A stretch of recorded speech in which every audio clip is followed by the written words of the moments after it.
Alright guys, so the update patch note as well as the maintenance information for the April 24th update is out, which is going to bring the new legendary Stormbringer.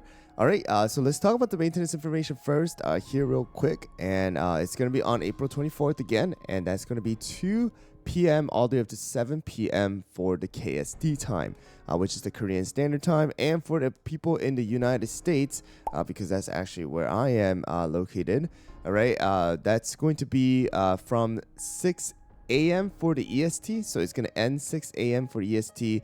It's going to end 5 a.m. for CST. It's going to end 4 a.m. for MST, as well as 3 a.m. for PST. Okay, so that's the maintenance information. Of course, things can be extended, things can end earlier. Just depends on how fast they work it out, or if there's any problems bringing the new content to the game. All right, so that's gonna be the maintenance information. For those of you guys who are wondering, you can always do the time conversion. It's gonna go live at the same time for everybody. It's just that it's gonna be different time zones, right? So for me, right now, it could be 7 a.m. for somebody, it could be 5 a.m., but it's going to go out at the same time, all right? Just not necessarily your local time zone, okay? So April 24th, update notice, all right, which is going to be the patch note here. We were waiting for this yesterday, but it didn't come out. So we do have some new images as well with this, and we're going to look at this and see what we're getting for the new update, all right? First, it's going to be the legendary cookie, because we don't actually have a new epic cookie this time around. All right, it's gonna be Stormbringer Cookie. So Stormbringer Cookie is a charged cookie who uses a skill Lightning Blitz Storm. Stormbringer Cookie, the ruler of the skies and lightning, becomes supercharged when her crit percentage exceeds a certain percentage at the start of the battle, granting supercharge buff to electricity type ally cookies. When Stormbringer Cookie becomes supercharged, her regular attacks trigger chain lightning after a certain number of hits. Upon using her skill, she swings her Heaven Splitter, dealing damage to enemies and inflicting zap. Whenever allies deal electricity type damage, it activates Stormbringer's Era and inflicts Stormbringer's punishment upon reaching a certain amount of stacks. Stormbringer's punishments deal damage and inflict overcurrent on enemies. If enemies are inflicted with zap, they receive extra damage and their status changes to overcurrent. Stormbringer's Era resets when Stormbringer's punishment is activated. That is a ton of information, but we have the fact that she is going to be based on crit, which means that the scythe, all right, the new scythe is actually going to be really, really good for her. It's kind of like matched for her, just like how the vial, right, the vial was matched really for golden cheese. Okay, so that's going to be it. And of course, she is going to be really, really, really focused targeting that electricity type cookies, which are going to be added. And we do have a list of those. And it seems like she is going to be really mainly focusing on the crit percentage and the auto attacks as well. All right, so we do have zap. We have the thing that's above zap, which is going to be overcurrent. So it's going to be really interesting to see what kind of damage this is going to really do. Because it looks like she is going to be a very offensive charge cookie, just like how we had kind of like Mercurial Knight. Okay, but Mercurial Knight was very limited just because of the fact that we needed, like someone like Silver Bell, we needed other cookies to kind of give all the buffs that necessarily make him good. However, for her, she's going to be the core, she's going to be the center, so we'll see how this one turns out. But yeah, we have the Stormbringer's Punishment as well as the Zap. We have Overcurrent. We have the Supercharged. All right, so we'll see where she's at, because we do have some new information about her daily gift as well, which is going to be, out in the bottom. But I know some of you guys might be thinking, is, aggressive or, offensive charge really going to make a difference right now? Really, the current meta, it was not as good to have those, because of the fact that, again, Mercurial Knight just didn't have the ability to deal enough damage because of the limitations as well. But because she is the core center, and because of the fact that she is a legendary that already brings a good amount of stats to her, right? Her base stat is good. And then her skill is not revolving around anybody else, but she's revolving around herself and giving extra buffs to others. All right, so it's going to definitely be different. So we'll see how this one turns out. Again, we have new treasures that are going to revolve around her. We have new, skills that are revolving around her. So we'll see how, Death Sisters do it, because, new legendary, no new epic. So this has to be something, because the meta has been very consistent since Elder Fairies released, right? And, White Lily. So those two have been pretty much, the main core units, as well as the other legendaries as well. So we'll see how it goes. It is a harder, definitely meta to sink into, but we'll see how Death Sisters actually change that. All right, and then so we have the new legendary gacha as well, the Lightning Bolt legendary gacha with a higher chance of pulling Stormbringer, of course. And then we also do have collect lightning bolts from events and shop to pull for Stormbringer. You are guaranteed after the 250 pulls, so it doesn't matter if you get lucky or not. Within the 250 at the end, you are going to get the guaranteed legendary. And then you can obtain lightning bolt items, Stormbringers, soul stones, and other stuff from the gacha. And then we do have right over here, this is going to be the new information that we were really waiting for, and it's going to be enjoy Stormbringer Cookie's daily gift event, and you can meet a guaranteed Stormbringer Cookie in this event by logging in for 10 consecutive days. Log in daily and greet the ruler of the sky. So consecutive days means you need to log in 10 straight days. All right, so we need to go and log in every single day for 10 days, which means that the update is probably going to take place for a good amount of time. So even if you miss one day, it's just gonna delay your thing for a little bit, but you still have the chance of coming back, logging in that 10 days before the event ends. All right, and then you should be able to get it. Right, it sucks that if you miss a day it resets, but still it's not 24 consecutive days at least, right? That would be crazy. So we have that 10 days. All right, 10 consecutive days, and you get the free Stormbringer. And then now we have the new tower that is coming back. All right, Sublime Cake Tower. And we have the Choco Cake Tower this time around, and then I believe in the second update it's going to be the Strawberry Cake Tower, or the Endless Strawberry Cake Tower, or something like that. And we have here Cake Monsters have started building another cake tower near the Dark Cacao Kingdom. So we have something with Dark Cacao Kingdom and Dark Cacao Cookie. So team up with cookies and climb even higher in the Choco Cake Tower. The Sublime Cake Tower is made up of the Choco Cake Tower and Endless Strawberry Cake Tower, and you need to clear 4-12, and the next update is going to be bring the Strawberry Cake Tower. It's going to have stages where we have boss monsters, and recommended cookies with specific stage are going to have some edge in battle.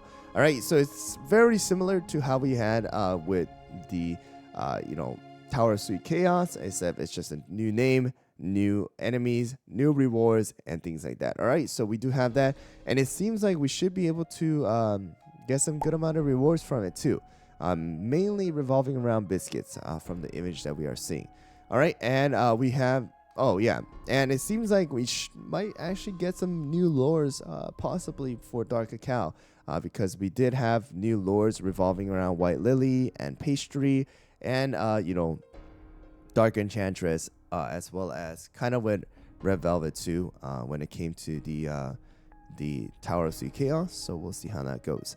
All right, we have the new element here. All cookies skill that inflict zap damage are now classified as electricity type. So it seems like we are getting that dual element here, okay? Because all skill that have a zap is going to have it. And Olive was the one who came out with 3 different elements, being able to deal or 2 different elements, and then we had the zap as well. So we have Stormbringer, Twizzly Gummy, Shining Glitter, Black Lemonade. We have Blueberry Pie, Frilled Jellyfish, as well as Olive and Wizard. Okay, so they forgot to add in Dark Cacao. But Dark Cacao should be in there, all right? Should be in there. Okay, and we have the Cookie Alliance. So we have the new artifact, Striking Lightning, which amplifies Cookie's electricity type skill, and that's going to be added. We have the 10, 20, and 30, of course, and that is going to be adding the new effect to the game. All right, and then we have the new treasures. So 2 new treasures, right? We have the grim-looking electrifying sight. We know it's gonna increase the crit percentage for electricity type cookies. And then we have the Thunder God's paper charm, which is gonna deal electricity type damage to all cookies, the total damage to nearby enemy, and then it's gonna remove all buffs. So now that we have this, why not use this instead of the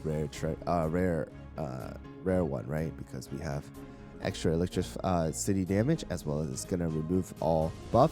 All right, so we'll see how these 2 are going to actually get implemented into the meta. All right, and we have the Lime Light Gacha. So this one is gonna be the new quote-unquote gacha banner that we're getting, kind of like the winter one, and it is going to be where feel the limelight of on stage. Meet cookies with electricity type skills in the electrifying limelight gacha. So we do have 6 cookies, Shining Glitter, just like how we had Sherbet. We have Twizzly Gummy, Blueberry Pie, Black Lemonade, Rockstar, as well as Parfait. All right, so that's going to be the new rate up banner that we're getting here. So we have that. So no new epic, it seems like, for this particular update and the second part as well. All right, and we do have some addition, changes, and improvements. So the biscuits have some little, I guess, quality of life improvements. Nothing about attunements here yet. But we do have the presets have been added. Just like how we have topping presets, we have the biscuit presets.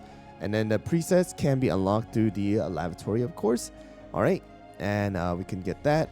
So the topping button has been changed to toppings and biscuit in the team settings screen. You can set each cookie's toppings and biscuit settings and check the applied effects in the toppings and biscuit settings screen. And then the next one is going to be, we have some filters have been adjusted. Available biscuits function have been changed to attunement unavailable. And then we have the applying the function will only show biscuits of different types with available slot. All right, a locking biscuit. So now you can lock it down, all right, so that you don't break it down on accident, because that is going to be, that's going to hurt. We have the Hall of Ancient Hero. I think this is going to be a big one too, and it honestly is something that needed to be done earlier too. But we do have the Disciple slot. It's going to now be decreased from 5 days all the way up to 48 hours, which is 2 days. All right, so that's actually really, really good. So we can now use Disciple slot expansion tickets as well as Radiant Shards to expand slots. I don't know where the tickets are going to be, but we do have that. All right, and then we have the Cake Tower. So this is the Cake Tower from the Tower Suite Chaos. It has been increased to level 70. All right, and you can level up the landmarks by using the Chaos cake pieces. I don't know if the new tower is going to give cake pieces or not, but it seems like from the level increase from 50 to 70, it's going to give us some cake pieces. Most likely, or you can farm them inside of the bounties as well. All right, and then we have the Tower of Records, the Tower Suite Chaos cutscenes have been added into that. The cookie max levels bound to the kingdom levels have been adjusted. So it seems like we were able to get to level 80 as of right now when you reach level 45, but they have decreased that so that you can reach level 80 at level 36 of your kingdom level. All right, and then we have the Tree of Wishes. Requirement for fulfilling wishes have been lowered for kingdom level 12 or lower, so the item quantity and rewards remain the same. It's making it easier for you to get the rewards and things like that, especially when you're lower kingdom level, because at that certain time, your resources start like actually dying off. So they're allowing you to do that. We do have the daily Kingdom Pass missions. So daily missions has been added to the Kingdom Pass to earn more points. All right, and then we have the treasure range adjustment. All right, the paper charm, all right, and the echo have been adjusted so that it activated in range of the enemy. So if the enemy is not there at auto, then it's not going to activate. And once you see the enemy at the range, it's going to automatically activate, which is actually really, really good. And then we do have the Wizard Cookie skill adjustment. It's going to now inflict zap as well as other stuff, I guess. Summon a lightning storm that moves forward, dealing periodic damage and inflicting zap to all enemies in the range. Is it going to do anything? No, it's not. All right, but that's pretty much what we have gotten for the breakdown. Again, you know, a free legendary. Some of you guys might be thinking, you know, are they making Stormbringer bad because it's going to be free? Here's how I see it. I'm looking at it more into the optimistic side of things, which means that they're going to make Stormbringer free to everybody, and then they're going to be like, oh, Stormbringer is actually good, so why not spend my money to get extra promotion, extra ascension, and things like that, rather than saying, oh, I'm gonna give Stormbringer for free, it's absolute garbage, and then they're not gonna pull at all. I don't think that's very good, marketing. I think it's better to have them, get a taste of the cookie and be like, oh, wait, it's actually really, really good, so let me go and spend a little bit more money to get it. But that's how I think it. So I don't think you need to really worry about, Stormbringer Cookie being bad. But I mean, there is that slight chance of it happening. But most likely it's not going to happen, especially with the new legendary. Usually new legendaries, new ancients, the meta revolves around them. So we'll see how that goes. But yeah. We have the new legendary, no new epics again. We have the new banner, and then the magic candies for Twizzly and Blu-ray Pie, most likely going to be for the next update. I mean, it is 100% for the next update, and we're getting that new strawberry cake tower as well for the next update. All right, so that's pretty much what we have gotten for the update breakdown here, guys. And yeah, let's see how this update turns out tomorrow, basically, right?